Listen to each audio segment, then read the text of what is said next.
a video lecture. It covers the same material we covered in class, so it's only for people who missed class or for people who maybe want to review the history a little bit. Okay, so this is kind of a bonus slideshow to go with the normal weekly slideshow that we have. So today we're going to be learning, I'm going to cover several thousand years of ancient British history to help provide us for a context for the literature we're going to start reading this coming weekend. This will serve as a foundation to help us understand how a conquered nation becomes a conquering nation. So one of the things that's always fascinated me about Great Britain is that it's this teeny tiny country up in the, up just above Europe, and it becomes the most powerful nation on earth. It's a conquering nation. It conquers a good part of Africa, India, South America, United States for a while before it was the United States. And to me, I find that very interesting that such a small nation becomes this powerhouse, and how does that happen? So that's something I've always been interested in learning about, and that's something we'll explore this year in the course. Several answers to that. It's going to help us to understand the mindset of the early Britons. A lot of the literature that Americans sort of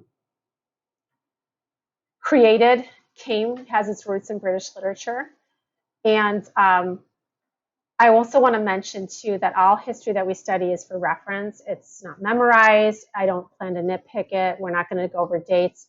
It's kind of like getting those broad ideas over the tiny details. Okay, so the reason that we're attending to the history in an English class is the second SLO that SAC has given us to make sure that we cover this year.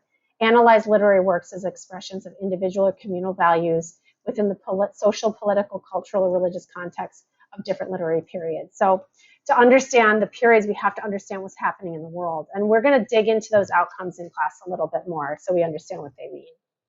Okay, so the first nation state is Britain. It's not the first civilization. So those of you taking world history, like what about ancient Greek? What about ancient Rome? Absolutely, Mesopotamia, the Chinese empires. Britain is considered to be the first nation to exist in the way that we currently understand or recognize nations, in the way that they're organized, in the way that they're governed, as opposed to some of the empires or some of the sprawling civilizations. Britain is kind of establishes itself as the kind of nation that we recognize today. And so this is where we start to look at how a nation develops its ethos or its sort of moral or ethical makeup. Okay, so we had a little British bingo the other day. I'm going to send myself away. I'm looking kind of haggard anyway. And we had our British bingo, and we had fun with that. So these are some things when we think of Great Britain. You may not know who all these people or objects are, but we might know a little bit about Great Britain already. So let's take a look at where Great Britain is. See it? It's so teeny tiny. It's right up there, just above France, next to a little bit over the sea from Norway, Sweden, across the ocean from the United States. Again, when you look at it juxtaposed to the rest of the world, it's really quite small. It is an island nation, okay, so there's water all around it. It's sometimes called the mother country of the United States because, of course, we declared our independence from Britain. The colonies used to be under the British control. It is still a world superpower, not to the extent the United States is, but it is a world superpower. It is not considered to be the most powerful nation on earth anymore, but still very powerful. It has a history of colonizing other countries in the world, of course, the United States, India, Africa. So it has spread its influence around the world that way. It started as a conquered nation. And I think that's what's really interesting to understand. It is a conquering nation, but it started itself as a conquering nation. Okay, so before we get into the history, let's just take a look at Great Britain today. What is it? If you don't know much about Great Britain, that's okay. That's what we're here for. The United Kingdom of Great Britain, Northern Ireland, that's the full name of the country, is comprised of England,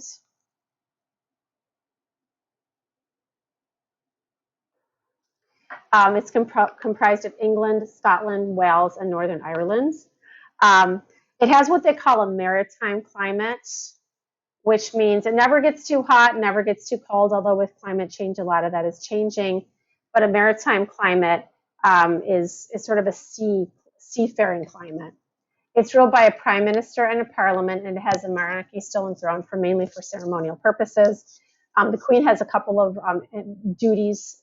She's the one who officially, I think, welcomes the prime minister. She's got a couple of odd duties, but mostly a ceremonial position. Even today, as you saw from British Bingo, Great Britain is still a major cultural and political influence in the modern world. So a little bit about current Britain. The Prime Minister is Boris Johnson. That's him up in the corner. Queen Elizabeth of the House of Windsor is the reigning monarch and the heir apparent to the throne, which means the person who takes over for her is Prince Charles. And that's just Parliament, which is our equivalent to what we consider to be Congress.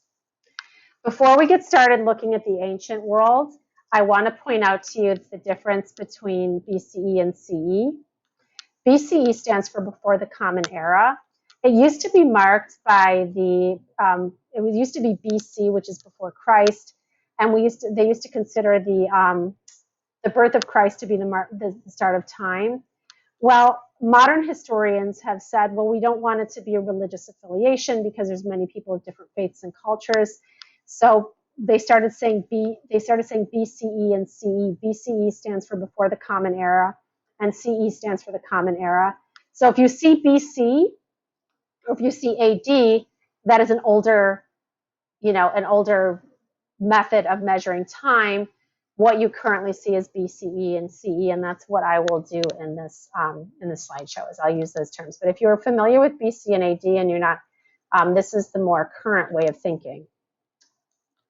Okay, so this is what Europe looks like 12,000 years before the Common Empire. It's a landmass, and as you can see here, Britain is attached to the rest of Europe.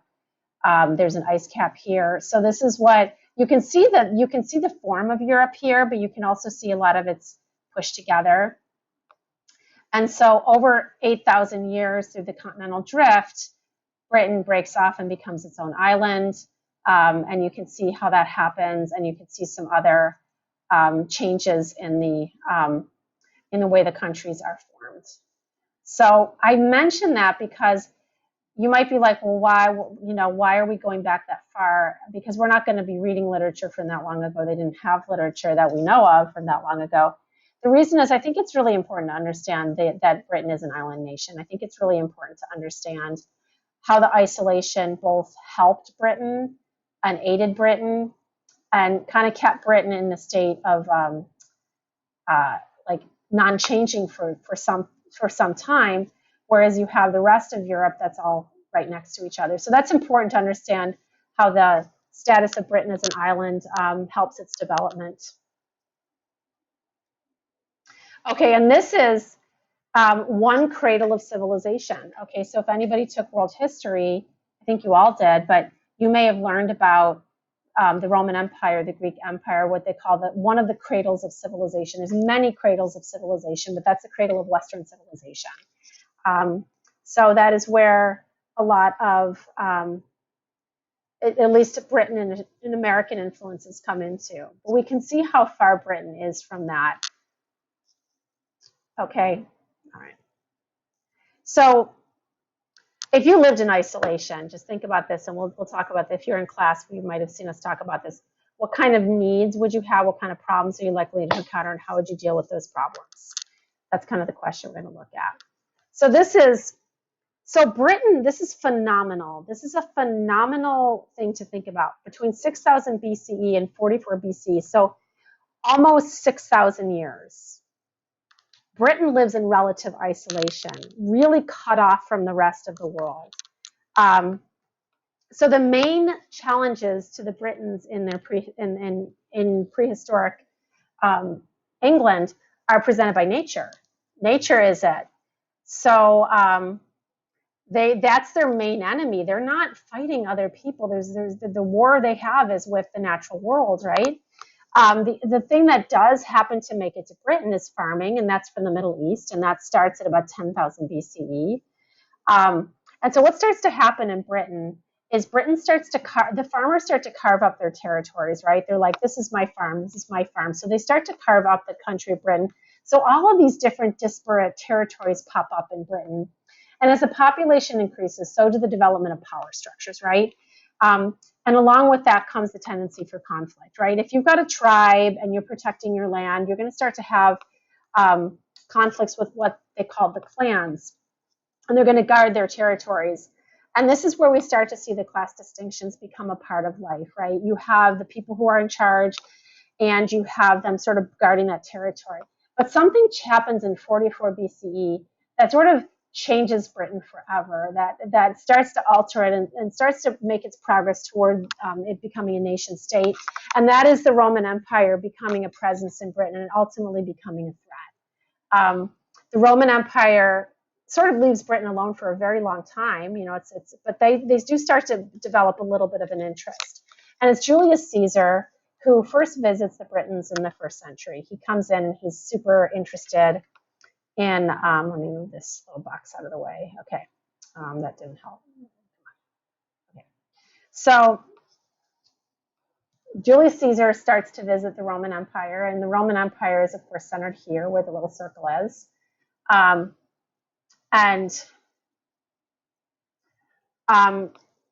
Some people accept the Romans, some of them don't. They try to fight them off, but this is the most powerful military in the world at this time. So like almost all of Europe, you can see how much of Europe, Africa, and Asia is purple. And that's the Roman Empire. And so the Britons could not, they were a bunch of disorganized territories. They were no match for the mighty Roman military. But what also happens is they don't just bring their conquering army, they bring their Latin, their language, which is Latin. They bring the concept of money, which didn't exist in Great Britain at this time. They bring the capacity for literacy, the calendar, and they, of course, bring Christianity. So that's what the Romans bring that continue to have an influence on Great Britain today. So it's interesting. They didn't have a concept of money. What they had was a bartering system. It's like, oh, if you want my meat, I give you my fur. I mean, that's a really crude description of it, but that's how they were exchanging for goods and services. The problem with the Roman Empire, like many empires, is it doesn't last forever. Obviously, it starts to get invaded by all these different by the north, by the Nordic countries. It starts to become they start to have a lot of military activity at home. So they withdraw from Britain. So Britain has kind of come to live under Roman rule, and then they leave, which leaves Britain vulnerable to more invasions. Okay, and so this is really important. So we're starting to actually get into the literature that we're going to read here.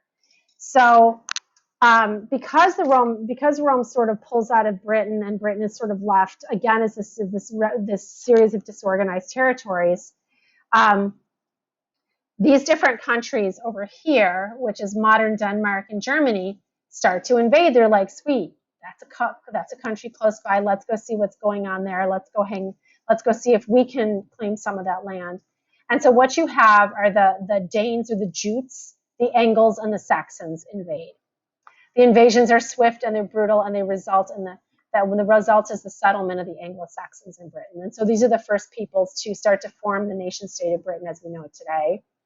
And here's the other thing that happens that's really interesting. There's a void left by the Romans. The Anglo-Saxons bring their language, which would eventually become English, and they bring what they call their polytheistic or their pagan beliefs, the sort of the non-Abrahamic religions that we'll talk about a little bit.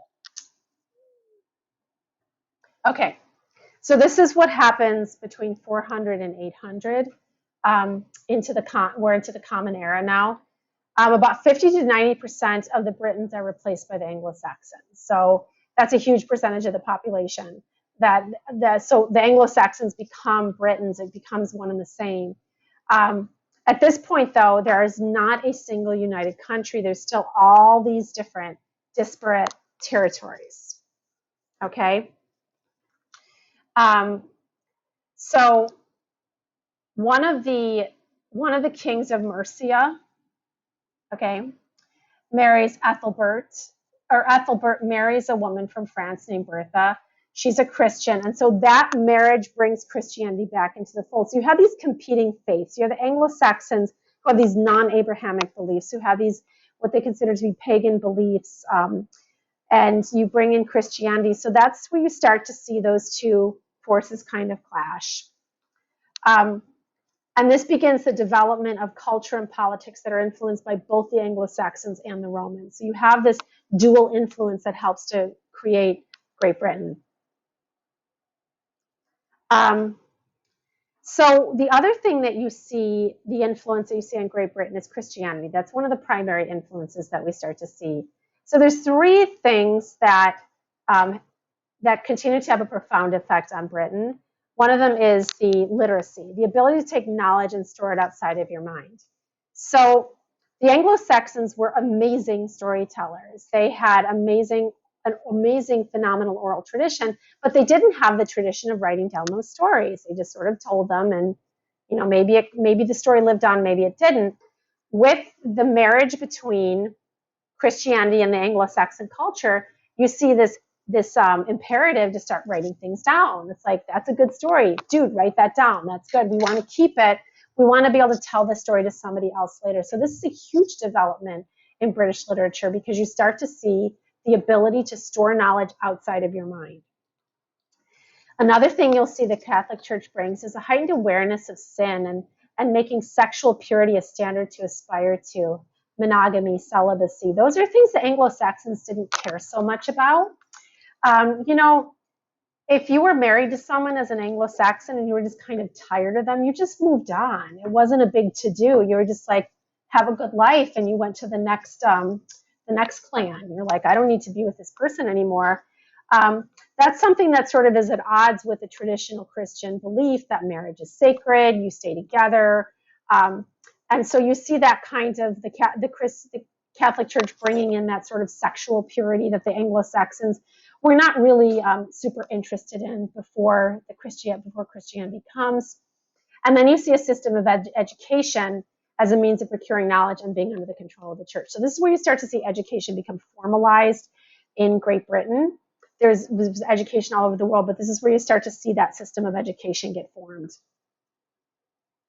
So the impact of the invasions on the ethos of Britain. So from the Anglo-Saxons, what do we get? What do the Britons get? They get the warrior mentality, which we're going to read about in Beowulf.